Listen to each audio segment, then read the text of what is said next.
आप आज इतने तैयार होके मोबाइल के सामने क्यों बैठे हो? आज मेरा VKYC है। VKYC ये क्या होता है?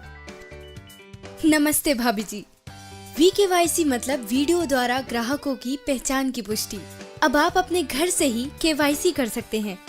सर, आप अपने दस्तावेज जैसे आधार कार्ड और पैन कार्ड मुझे मोबाइल पे लगे कैमरा से दिखाएं। याद रखें, पीछे सफेद रंग का बैकग्राउंड हो। आपका इंटरनेट कनेक्शन बहुत अच्छा है। VKYC के लिए ये बहुत जरूरी है। आपकी VKYC की प्रक्रिया अब पूरी हो चुकी है। धन्यवाद। वाह, फिनो ने मर्चेंट बनने का काम तो बहुत आसान कर दिया। फिनो है तो मुमकिन है। मैं तो डिजिटली स्मार्ट फिनो मर्चेंट बन गया। आप कब बन रहे हो? चुटकियों में VKYC करवाने के लिए मिस्ड कॉल दें इस नंबर पर।